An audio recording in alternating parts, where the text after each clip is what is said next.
Now we're going to look at this is war. The relabel and reattribute step are often done together because they reinforce one another. That is mindful awareness, the impartial spectator, and a cognitive understanding that this is a blip of misinformation coming from the brain are working together. So it's basically the cognitive understanding and the blip of misinformation coming from the brain and are working together. Yeah, this definitely makes sense considering how uncontrollable the thoughts of OCD are, but then also controllable of your actions. These techniques are the foundation for building a powerful defense system against this enemy, OCD. You might want to think of it as creating a platform on which to stand to observe the ridiculous nature of OCD and from which to plot your counterattack. No matter how uncomfortable the feelings, when you stand on that platform, you're in charge. Truth is on your side. There was a time when Barbara, who obsessed about checking things and locking things, remember Mr. Coffee, would come home from work each day so stressed out from her obsessive thoughts. Had she hit someone while driving? Had she put a business contract in the wrong envelope? Had the letter she dropped in the mailbox really gone down? That she would have to go right to bed.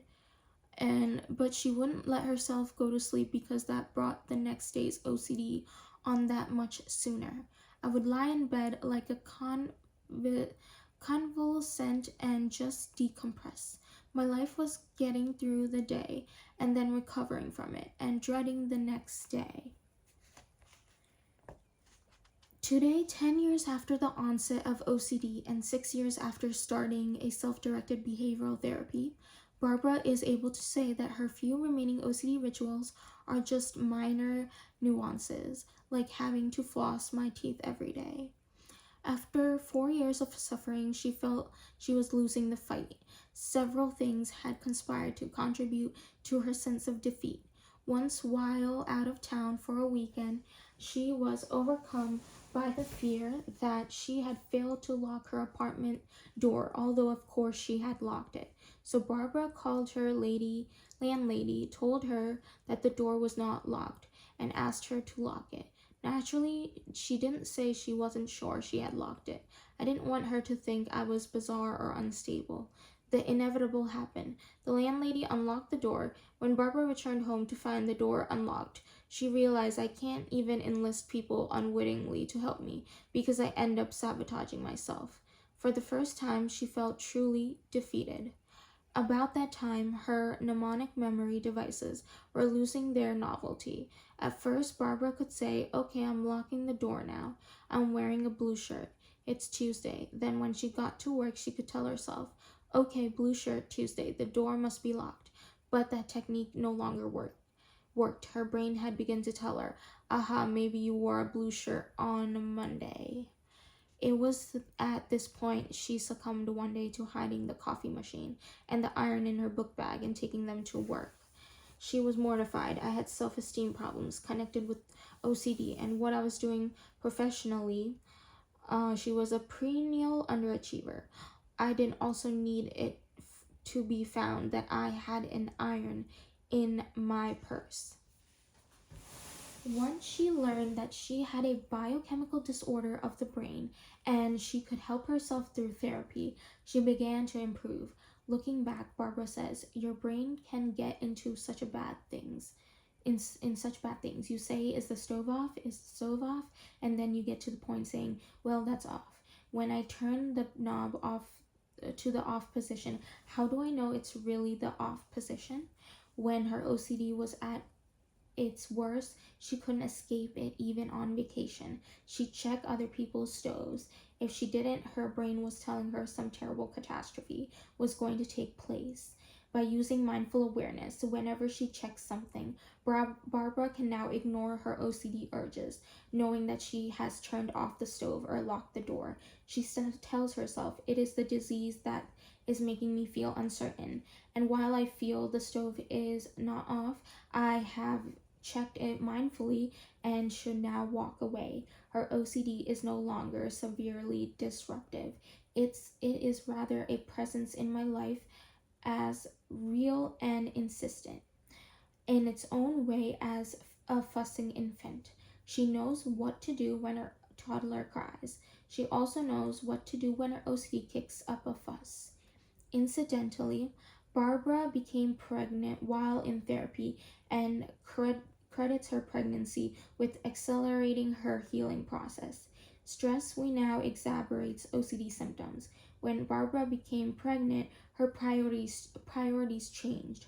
I no longer cared so much about my job as I cared about remaining stress-free through the pregnancy. I just decided, well, if the letter goes out riddled with mistakes, who cares? I know I wasn't going back to that job, and then the OCD symptoms would be greatly lessened. What's more, her number of mistakes did not increase.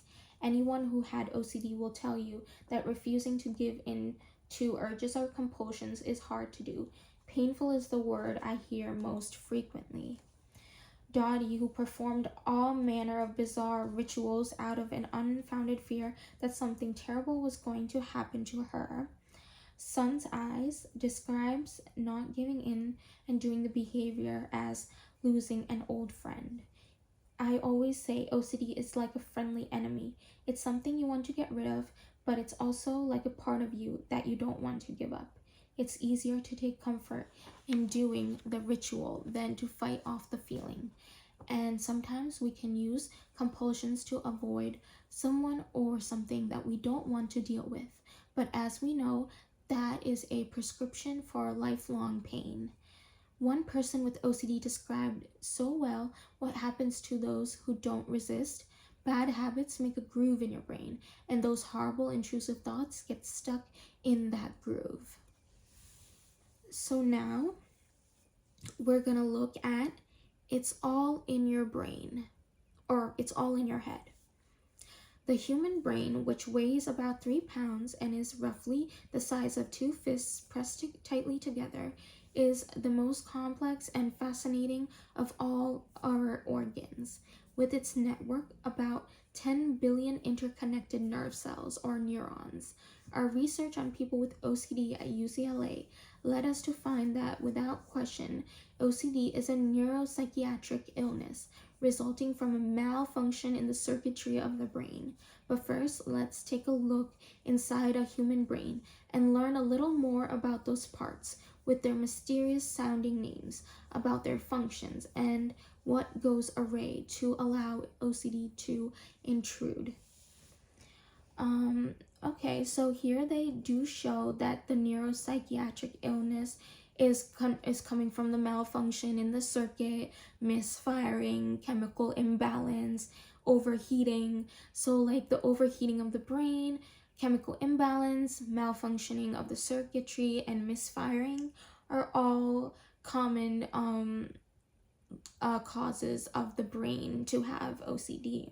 And that's how the brain looks different from people who don't have OCD, and the brain looking different for people whose brains have OCD. So it's good that for this OCD brain, they look inside the human brain and learn a little more about the parts in the brain with their mysterious sounding names, and about their functions and what goes awry to allow OCD to intrude. So that's pretty cool. This mini glossary should be helpful. The key structures are illustrated in figure 2, opposite. Stratum. The stratum is composed of 2 parts, the putamen and the caudate nucleus, which sits next to one another in the core of the brain, deep in the center. The putamen is the automatic transmission for that part of the brain that regulates moral or physical movements, and the caudate nucleus is the automatic transmission and filtering station for the front part of the brain that controls thought. Orbital cortex. The orbital cortex is the underside of the front of the brain, the hot spot in OCD, the brain's error detection circuit, and it's located directly over the eye sockets. Here, thought and emotion combine. The orbital complex can inform you that something is right or wrong, whether it is something to approach or avoid. Cortex. The cortex is the outer surface of the brain. The frontal cortex is where the most advanced thinking and planning takes place. Basal ganglia. The basal ganglia is essentially the same as the stratum. The terms are most interchangeable. The caudate nucleus. Okay, so they do have an image here. They show like the location where the brain slice is taken, and then they show that the illustration has location of the key structures of the brain that play a part in OCD. So I'll show you where the brain slice is taken, and then in the brain slice they show the orbital cortex, which is the error detection circuit, the cingulate gyrus, the gut level fear and dread circuit, the caudate nucleus, the automatic transmission for thinking, the sensory motor cortex, the controller of fine movements, putamen, the automatic transmission for moving, and thalamus, the relay station. So now you can see the brain slice and the image. It looks like that. Looks very cool. And now we get to see the caudate nucleus, which enables us to shift gears from one behavior to another, is a part of the basal ganglia. Cingulate gyrus. The cingulate gyrus is at the center of the brain, the deepest part of the cortex. It is wired into your gut and heart control centers and is responsible for giving you the feeling that something's terrible is going to happen. If you don't act on your compulsions to watch, check, whatever. The thalamus is the central relay station for processing the body's sensory information. All these parts do play a role in checking or repetition, and that is one of the key compulsions of OCD. And the OCD is also part of the body's sensory information. So it just makes this way more informational to show how OCD is implanted in the brain. So the book cover shows color photographs of the brain, right here, of Benjamin, a patient at UCLA, before and after cognitive behavioral therapy for treatment of OCD. This PET scan image is also shown in figure 3 on page 59. Benjamin and the other subjects in our UCLA study were injected with a tiny amount of glucose-like solution that was then tapered into their brain for several hours, enabling us to take pictures and to measure metabolic activity in various parts of the brain. Many people feel relaxed during the scan, perhaps because of the humming of the scanner. Before we inject them, we say, in the next half hour or so, we're going to be taking pictures of whatever your brain is doing. If you have obsessions now, that's what we're here to record. But whatever happens, happens. It's basically at rest, no challenge. Later, we do the follow-up scan after the therapy, and we tell if obsessions or compulsions arise during the scan. They're to do the 4 steps, just as they've been taught. We have found it extremely helpful to show patients these pictures as a graphic way of helping them understand. It's not me, it's my brain. The knowledge of what's causing their urges motivates them to work to change from pathological to healthy behavior, and in so doing, to actually change their brain chemistry.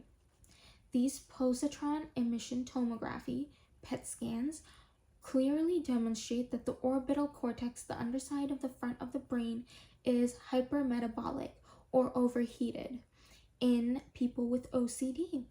The colors represent different rates of the brain glucose metabolism or energy use, with red as the hottest and blue as the coolest.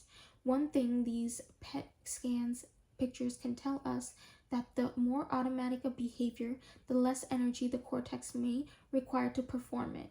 For now, keep in mind one key finding, the caudate nucleus, deep in the core of the brain, which appears to be the source of primary problem in those with OCD.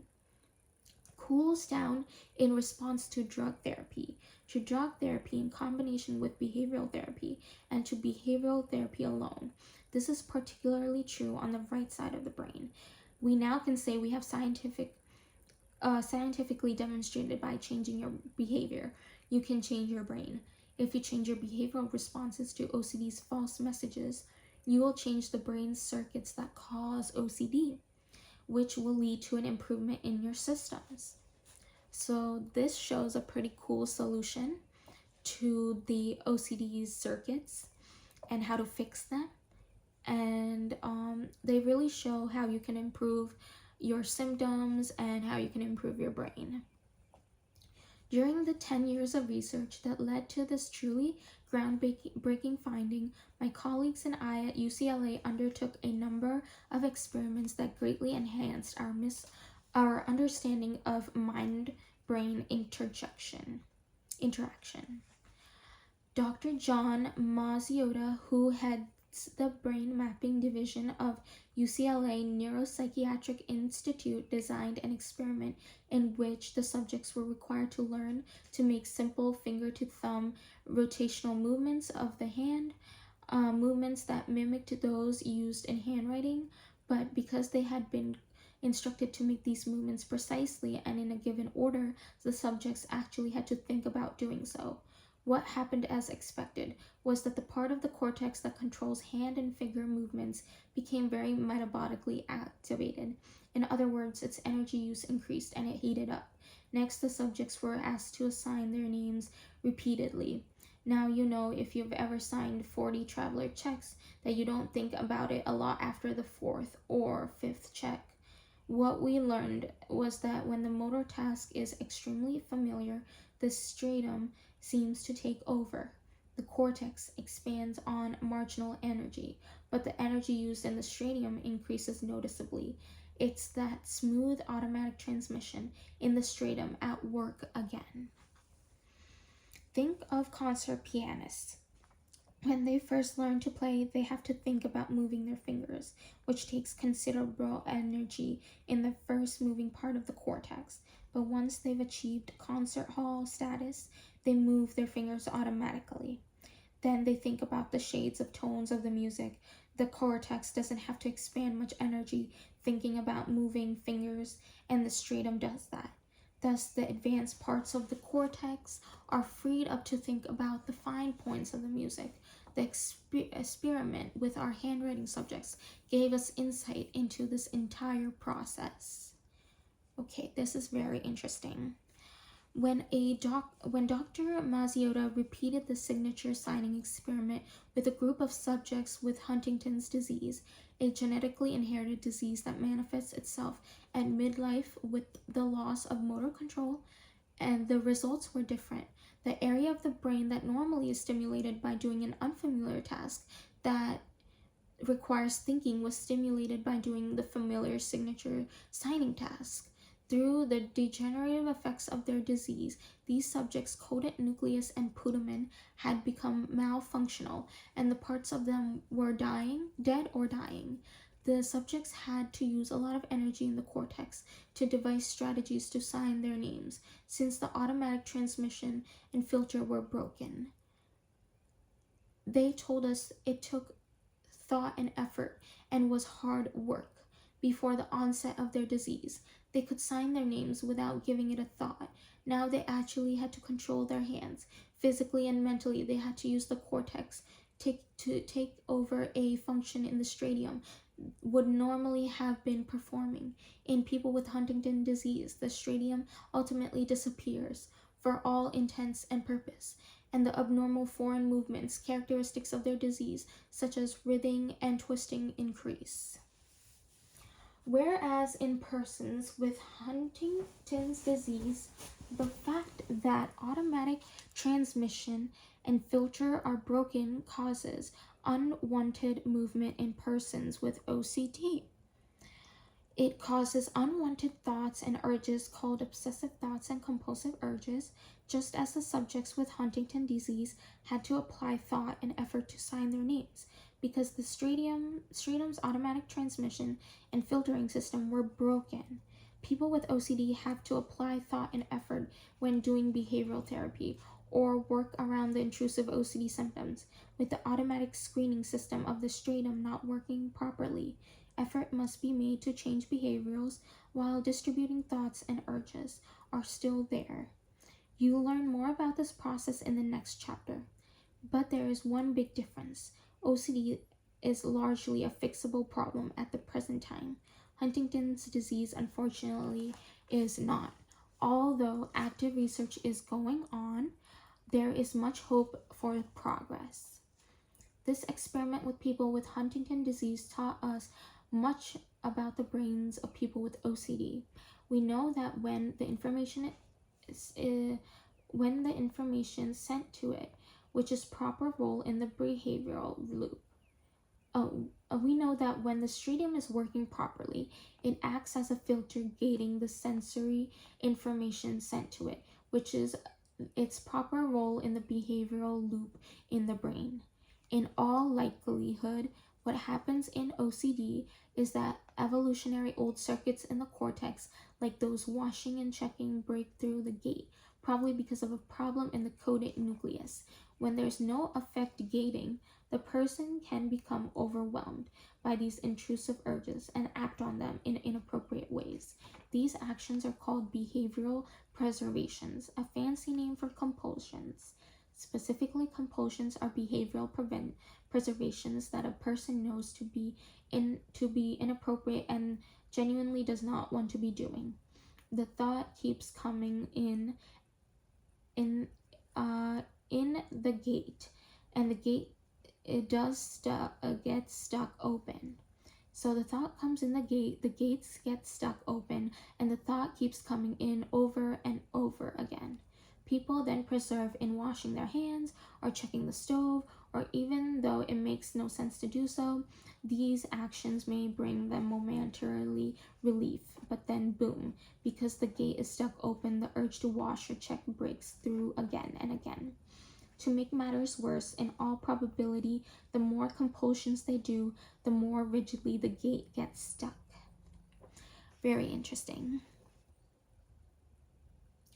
In the absence of fully functioning stratum, the cortex must function in a way that requires conscious effort because unwanted thoughts and urges have a tendency to interfere. This is the sort of conscious effort that is made in behavioral therapy when a person works to manage responses to intrusive urges. We have good reason to think that the person with OCD can't get rid of those intrusive thoughts and urges because the circuit from the orbital cortex, the brain early warning detection system, is frilling inappropriately. The culprit may well be the lack of proper filtering by the caudate nucleus. Evolution may play a large role in the origins of classic OCD symptoms. Think of kinds of automatic behaviors that were hardwired in the brain of our ancestors. In all likelihood, these behaviors had to do with avoiding contamination, checking to make sure that they were safe, that the cave was neither dirty nor dangerous, for example. So now we're going to look at stuck in gear. In behavioral therapy, we try to get patients to understand what's going on in their brains so they can use the cortex to help them stop inappropriate behaviors. Because their automatic transmission is broken, they must see the cortex to shift another, more appropriate task. I tell my patients, you are cursed with a lousy manual transmission. In fact, even your manual doesn't work great. It's sticky, it's hard to shift, but with effort, you can shift those gears yourself. It's not easy, it's hard work because the gear shift is stuck. But when the gear shifts repeatedly by consciously changing behaviors, they actually start to fix their transmission by changing the metabolism of the stratum. Using the cortex, they work around the glitch in the stratum. And the beauty of it is that this technique, the glitch in the stratum, gets the transmission to slowly start working automatically. Once again, it becomes easier to shift gears and to change behaviors as you keep working at it. Research in the laboratory of my colleague, Dr. Lou Baxter, may indicate why this is so. He has recently invested a pathway that sends messages to the basal ganglia from the part of the frontal cortex used for advanced thinking, like the thinking used in applying the step 4. This pathway seems to have the ability to help transmission to shift gears more effectively. With behavioral therapy, there is also a change in the function of the cingulate gyrus, that part of the cortex that is responsible for the feeling that something catastrophic is going to happen if you don't act on your compulsions. Before treatment, the cingulate gyrus is obsessive thoughts and urges are accompanied by such terrible feelings of dread. This is one of the major problems in brain lock. After the person follows the 4 steps, the orbital cortex and cingulate gyrus uncouple and start to work freely again, and the fear and dread markedly decreased.